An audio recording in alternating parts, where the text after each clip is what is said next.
Hey guys, what's going on? Welcome to another episode of Ray Knows.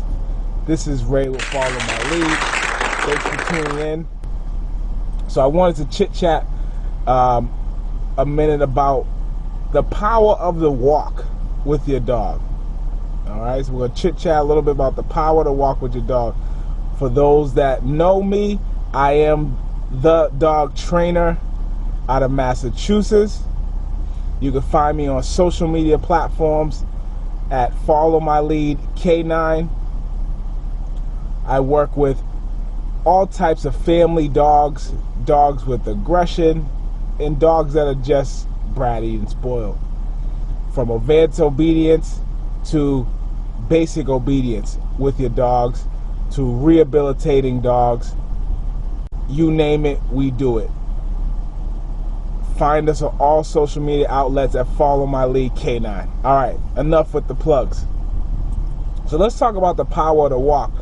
So a lot of people are struggling with their dog daily, right? Dog owners are struggling with their dog. This is going on, that's going on. I can't get it under control. I don't know what to do. I don't know why my dog is doing this. Well, I'm here to tell you that if you're not getting your dog a structured walk, you're probably going to continue to struggle in all those areas.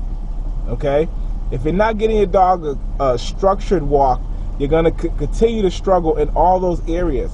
There's so much power in getting your dog on a routine for a walk, but also a walk that's structured. What do I mean by that?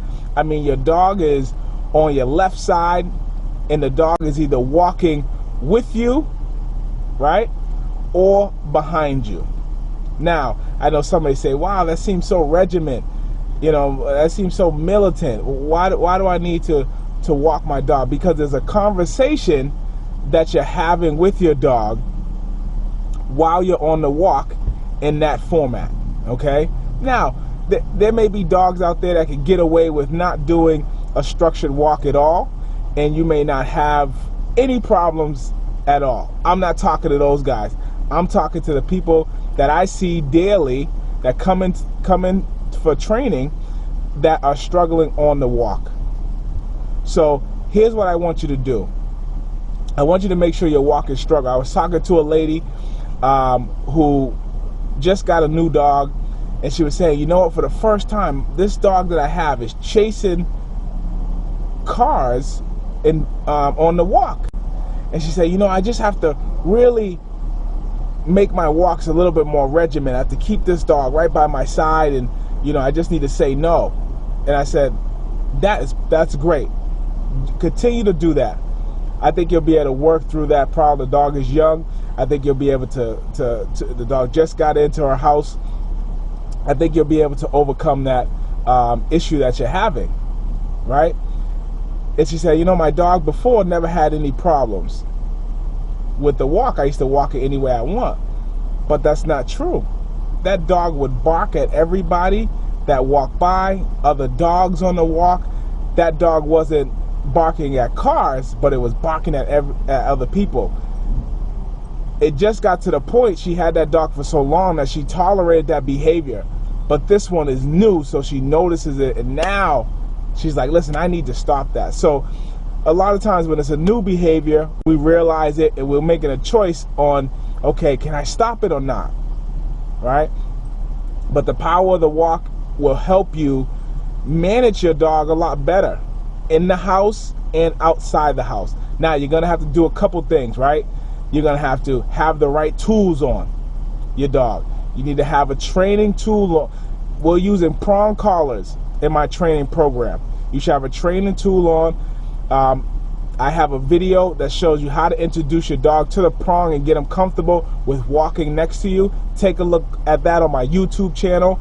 Also, you need to have a proper leash, a leather leash, 6 foot or nylon leash, 6 foot lead that you're going to be using with your dog on those structured walks. Also, on the walks, when I'm talking about a structured walk, this is enough time to get your dog out to get some good exercise, right? So let's say you're doing 20 minutes. let's say you do a 30-minute walk, okay?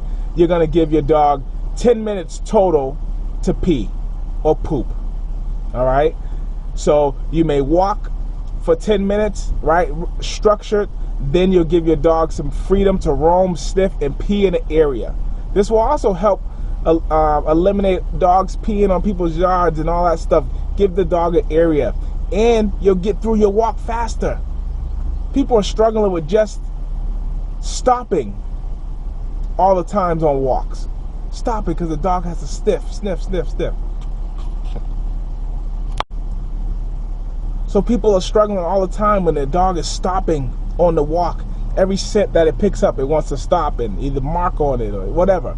So you're going to take that 30 minutes, you're going to break it up, 10-minute intense walk, good pace, boom, boom, boom. The dog's walking with you. If the dog is not with you, you're going to give that dog a correction, okay? You're going to guide that dog back into the spot that you want him to. This is all communicating with your dog. This is you showing leadership for your dog. This is you guiding your dog. All this is taking place on the walk, and it's so powerful and can help you in other areas inside the house with house management. There's an old thing I used to always hear. People used to, it was when you got a dog, people say, man, you're gonna have to walk that dog a lot. That was the biggest thing. That was the number one thing people brought up. Oh, man, you're gonna have to walk that dog. That's a lot of responsibility. You get a dog, you're gonna have to walk the dog. Well, that little short conversation is so true. You're gonna have to walk the dog, but the way you walk the dog is what's gonna help you in a lot of other areas. Now, will it eliminate all your behavioral problems and issues? No. And if you're struggling and you can't get your dog, you've been struggling a while and you can't get your dog into that proper walk, reach out to me, right? Reach out to a professional in your area, right? But if you're just kind of letting it go, get your dog back into that routine. We all need structure.